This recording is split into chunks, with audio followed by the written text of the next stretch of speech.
Ынтымақтың эфирин Кабар маалымат программасы улайт. Студияда Толгунай Темиралиева, саламатсыздарбы.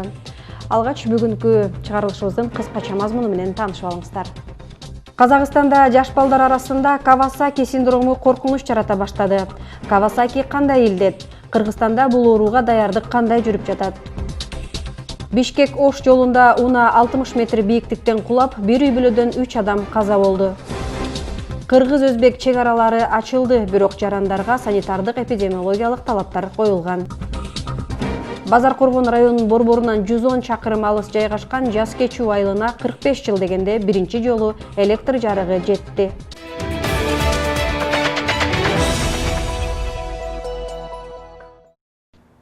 Бүгүн 2 сентябрга карата өлкө аймагында коронавирус жана пневмония менен 78 адам катталды. Жаңа катталгандар Бишкек шаарында 23 адам, Ош шаарында 1, Чүй облусунда 10, Ош облусунда 3, Нарын облусунда 5, Ысык-Көл облусунда 11, Жалал Абад облусунда 13, Баткен облусунда 12.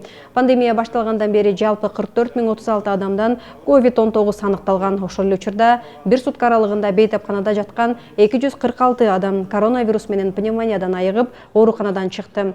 Каза болгондор жок. Жаш балдар арасында көп катталат делген Кавасаки синдрому коркунуч жарата баштады. Казакстанда бул илдетке жаш балдар чалдыгып жатканы маалымдалууда. Мындан улам Кыргызстанда балдардын ден соолугу үчүн эч кандай даярдык көрүлбөй жатканын жарандык коомдун өкүлдөрү айтып, нааразы болушту. Ал эми дарыгерлер илдеттин кооптуу экендигин билдиришүүдө. Кавасаки деген кандай оору? Коронавирустан кандай айырмасы бар? Мимоза Жаныбек кызы айтып берет. Күз мезгили келип, коронавирус ата-энелерди ого бетер түйшкө салууда. Анткени дал ушул мезгилде илдет жаш балдарга тез тарайт деген маалыматтар коркунуч жаратууда. Бул жагдайды дарыгерлер да тастыктап, балдардын ден соолугуна кам көрүү керектигин айтышууда. Кавасаки деп аталган синдром Казакстанда 16 баладан аныкталган айтылууда. Бул дартты коронавирус илдети чакырат деген божомолдор бар. Мындан улам адистер Кыргызстандагы буга даяр турушу керек деген коңгуроону кагып жатышат. Бул оору көбүнчө кошумча оорусу бар балдар үчүн кооптуу экенин дарыгерлер эскертет. Буга байланыштуу Ош шаарында медайымдар дарыгерлер окутуудан өтүп жатат. Кандай пайда болот, качан, кайсыл баягы неметкен кандай фоновый состояние деп коет. Сопутствующие заболеваниялар болот балдардын. Ошолордон көбүнчө кичине ошол жана онкологический злокачественный немелери барлар, почка жагынан хронический немелери барлар, ошолордон кичине опасаться этсе болот. Кавасаки деп аталган синдром курч кармоочу, калтырап титирөө менен коштолчу 2 айдан 5 жашка чейинки балдарда кездешчү оору. Бирок айрым маалыматтар боюнча бул илдет 2 айлык ымыркайдан тарта 14 жашка чейинки балдарда болоору айтылган. Балдар арасында бул синдром катталса, ар кандай белгилерди бериши мүмкүн. Мындан улам ар бир ата-эне баласынын ден соолугу үчүн кам көрүп, кошумча оорусу бар балдарын текшерүүдөн өткөрүп турушу зарыл. Септическое состояние, температура деген болот. Анан балдар көбүнчө жанагы гормон алып жүргөн балдарда көбүрөөк болот. Бул жанагы кровотечение болушу мүмкүн. Анан мына эпидермаль кожа терилеринде багы өзү эле сыйрылып, неме болуп, неме кылышы мүмкүн, өтө ооруп өтөт. Анан көбүнчө багы летальный исход берет да буларчы. Кыргызстанда катталган жок делгени менен анын алдын алып, келечек ээлеринин саламаттыгы үчүн даярдыктар болушу керек. Жергиликтүү бийликтен тартып өкмөткө чейин азыр илдеттин алдын алуу тууралуу ооз ача электешет активисттер. Айтымдарында өткөн апат канчалаган өмүрлөрдү алып кетсе да, бийлик өкүлдөрү андан сабак албагандай дешет. Ал эми ошондон өткөндөн сабак албаган бийлик бүгүнкү күндө дагы чаржайыт болуп жүрөт. Ошол эртеңки келеаткан апатка алдын ала сактанып, даярданып, ошонун келсе биз моюн бербей турган кылып, больницаларды биринчи өчүрөт. Ошолорго тийишелүү дары-дармектерди экинчи, үчүнчүдөн ошого ылайыктуу месталарды даярдап, аппаратураны алып, кечеге окшоп IVL аппаратын дүйнө жүзүнөн суранып, дагы жакшы. Эл өзүн өзү алып чыгып кетти. Кече билим уясы 1-класстын окуучулары үчүн эшигин ачкан. Кырдаалга байланыштуу алар саламаттыкты сактоо министрлиги бекитип берген алгоритмдин негизинде жуманын дүйшөмбү, шаршемби жана жума күндөрү мектепке барып окушаары маалым болгон. Бул эрежелердин аткарылышы көзөмөлдөнөт.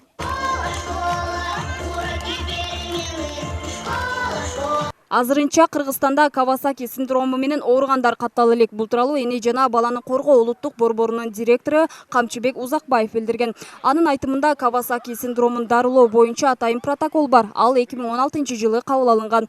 Кавасаки синдрому жугуштуу оорулар күчөп жаткан учурда козголот. Көбүнчө жаш балдарда байкаларын тастыктап, ал коронавирустун экинчи толкунунда жаш балдар ушул синдрому менен ооруп калышы мүмкүн экенин айтты. Ошондой эле учурда Кыргызстанда 5 балдар ооруканасы коронавируска чалдыккан балдарды кабыл алууга даяр экендигин кабарлады. Улуттук эне жана баланы коргоо борбору, медициналык тез жардам шаардык балдар клиникалык ооруканасы, Ош облустар аралык балдар ооруканасы, Кара Суу районундагы балдар ооруканасы, республикалык клиникалык жугуштуу оорулар ооруканасы. Мындан сырткары аймактык ооруканалардын балдар бөлүмдөрүндө орундуктар даярдалган. Жалпысынан 2356 орундук бар. Август айындагы статистикага ылайык Кыргызстанда COVID-19 илдети 1120 баладан табылган. Республикалык штабтын 2-сентябрдагы маалыматына караганда, алардын 117си 1 жашка чейинки наристелер болсо, 354-ü 1 жаштан 5 жашка чейинки балдар, 6 жаштан 14 жашка чейинкилер 649 баланы түзгөн. Ал эми жогоруда айтылган Кавасаки синдрому Азия өлкөлөрүндө катталат. Мимоза Жаныбек кызы, Бексултан Абиев, Ынтымак.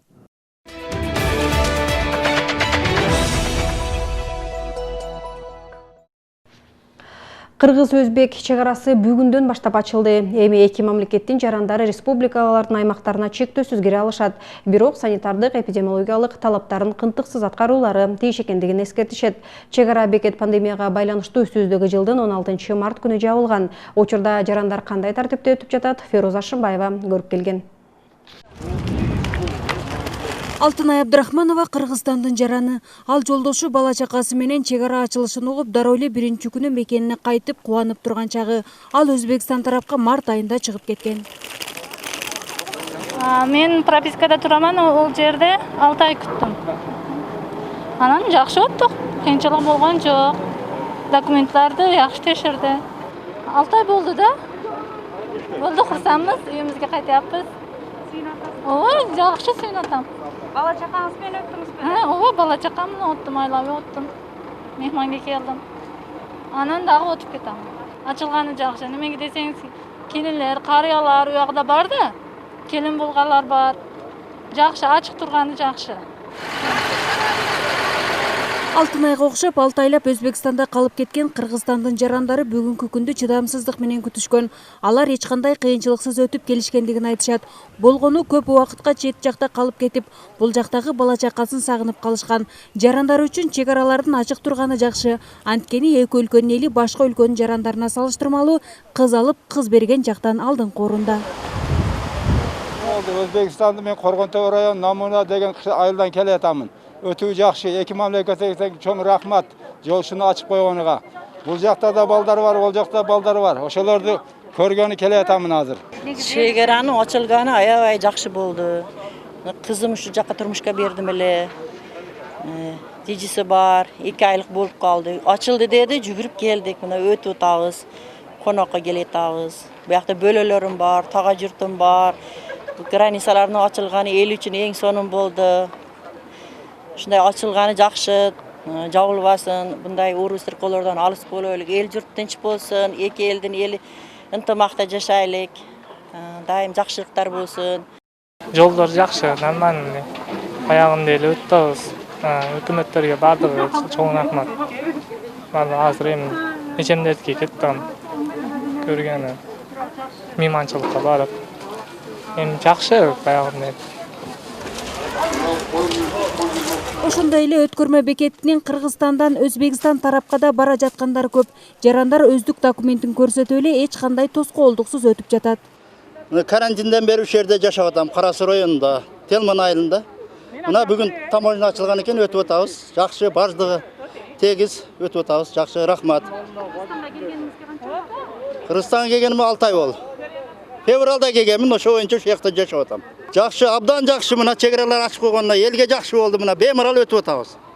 Өлкө аймагына кирип келе жаткан Кыргызстандын жана Өзбекстандын жарандары өткөрүү жайларында термометриядан жана анкета толтуруу менен жүргүзүлгөн сурамжылоодон өтүшүүдө. Кыргызстандан Өзбекстанга чыккан жана Кыргызстандын аймагында гана болуп келген Өзбекстандын жарандары республикага кайтып келе жатканда карантиндик көзөмөлгө алынышпайт. Эгер оорунун белгилери байкалса, дароо дарыгерлердин көзөмөлүнө жиберилет. Карантиндик шарттарды сактоо боюнча бизге келе жаткан Өзбек Республикасынан жарандыгына карабастан Кыргыз Республикасынын жарануу, Өзбек Республикасынын жарануу санитардык карантиндик көзөмөлдөн өтүүдө. Алардын көзөмөл жүргүзүүсү азыркы учурда термометрдин негизинде жүргүзүлүп атат. То есть адамдын дене табын өлчөп, эгерде дене табы сырткы белгилери оору белгиленсе, белгиленген тартипте артка кайтарылат. Эгерде биздин жарандар болсо, скорый автомашинасы чакырылып, обсервацияга алынат. Эскерте кетсек, чек ара бекети 16 мартта жабылган болчу. Чек арадан эки республиканын жарандары гана бири-бирине өтүп келген. 1 сентябрдан баштап Өзбекстан COVID-19 боюнча эпидемиологиялык абалы турукташкан өлкөлөрдүн тизмегине киргенден соң гана эки өлкөнүн эли жарандыгына карабай кирип чыгууга уруксат берилди. Бүгүн эле таңкы 8ден баштап 2000ден ашуун жаран чек арадан кирип чыкты. Феруза Ашымбаева, Айбек Үсөнова, Ынтымак. Жалал Абадта жеңил унаа жолдон чыгып, Нарын дарыясына кулап кетти. Кырсыктын кесепетинен 3 адам каза болуп, дагы 5 адам ар кандай жаракаттарды алган. Бул тууралуу Өзгөчө кырдаалдар министрлигинен кабарлашты. Маалыматка караганда, Таш көмүр шаарынын Бишкек-Ош унаа жолунун 449-чакырымында Toyota Wish үлгүсүндөгү унаа жолдон чыгып, Нарын дарыясынын жээгинен болжол менен 50-60 метр бийиктиктен түшүп кеткен. Кырсыктын кесепетинен 2 кыз жана 9 жашар бала каза болгон.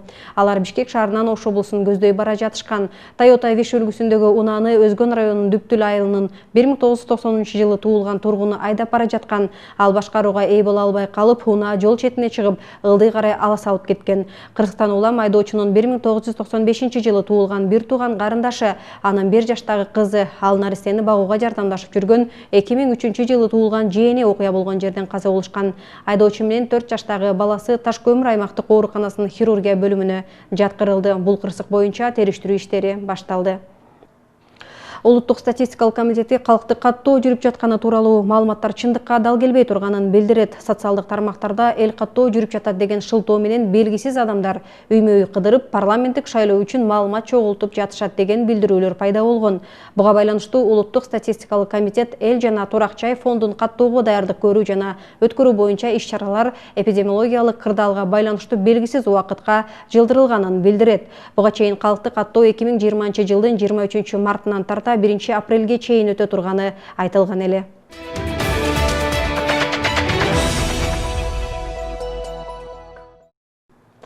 Коопсуздук кеңешинин 1 сентябрдагы жыйынындагы чечимге ылайык алдыдагы парламенттик шайлоого мамлекеттик кызматкерлер кийлишүүгө акысы жок. Коопсуздук кеңеши бул жаатта өкмөткө тапшырма берип, мамлекеттик кызматкерлер аткаруу бийлигинин, укук коргоо органдарынын, жергиликтүү бийликтин өкүлдөрү, жергиликтүү бийлик органдары, муниципалдык аймактык башкаруу органдары шайлоого кийлигише албасын түшүндүрүүнү милдеттендирди. Ага ылайык жетекчи кызматта отурган адамдарга шайлоо комиссияларынын ишине кийлишүүгө, шайлоо алдындагы үгүт кайсы бир партиянын же талапкердин кызыкчылыгына иштөөгө, кызматтык абалын жана артыкчылыгын кайсы бир партиянын же талапкердин кызыкчылыгына пайдаланууга тыюу салынат. Бул талаптарды аткарбай шайлоо иштерине үгүткө аралашып, кайсы бир партиянын жана талапкердин кызыкчылыгы үчүн иштеген, кызматын пайдаланган жетекчилерди ишенимден кеткен деген негиз менен дисциплинардык жана башка жоопкерчиликке тартуу, зарыл болсо кызматтан алуусу сунушталган.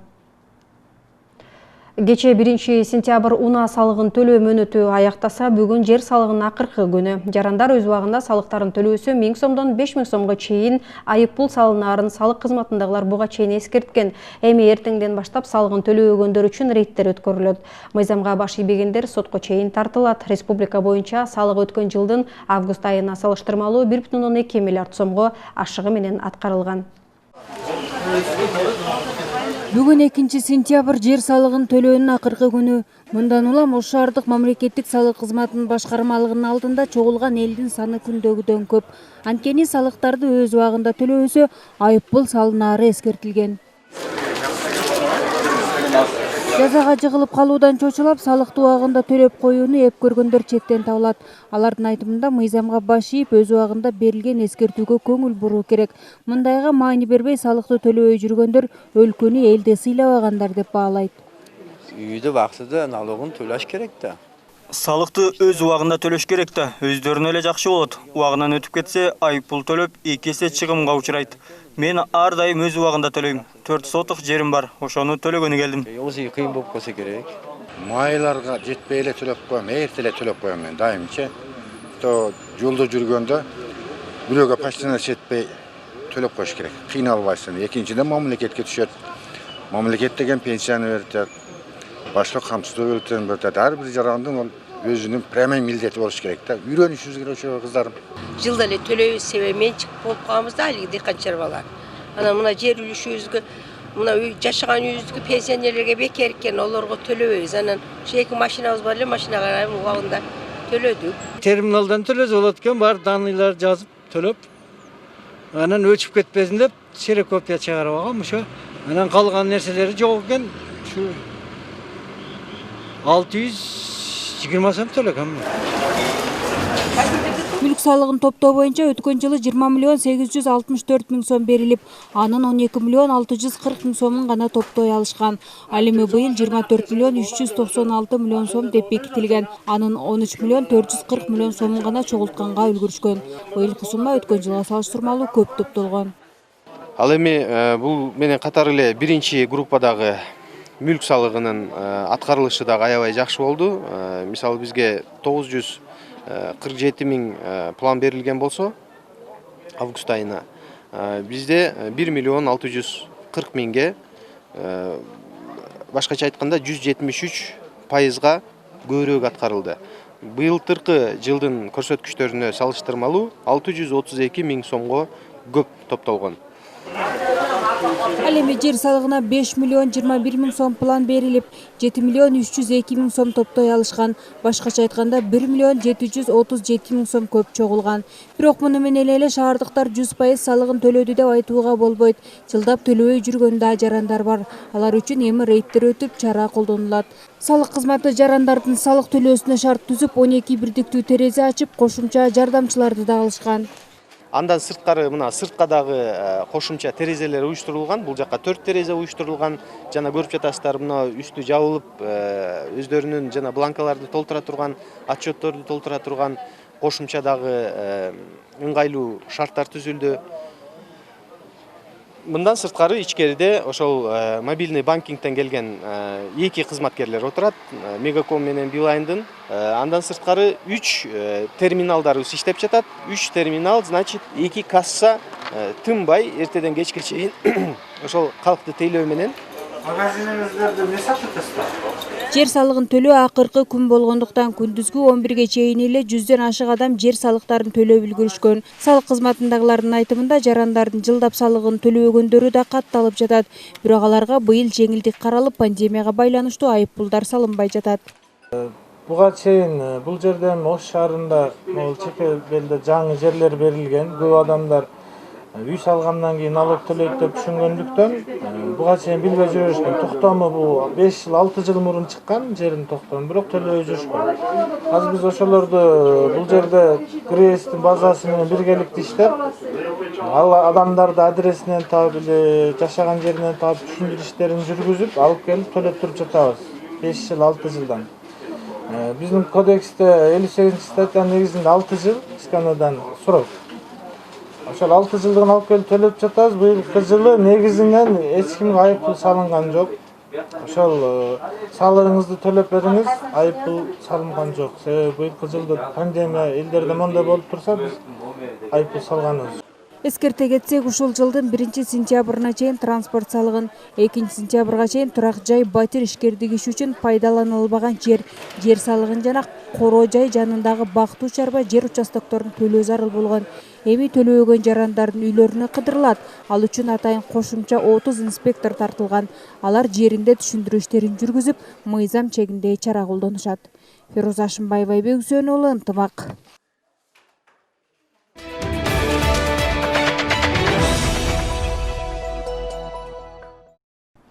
Жалал Абад облусунун жазы кечүү айылына алгачкы жолу электр жарыгы берилди. Бул күндү дээрлик жарым кылым күткөн жергиликтүүлөрдүн кубанычында чек жок. Эми алар башкалар сыяктуу электр энергиясы менен иштөөчү жабдыктарды кеңири пайдаланып, балдарыбыз компьютер, сыналгы менен сапаттуу билимге ээ болот деп турушат. Элеттиктердин кубанычынан кабарчыбыз кеп салат.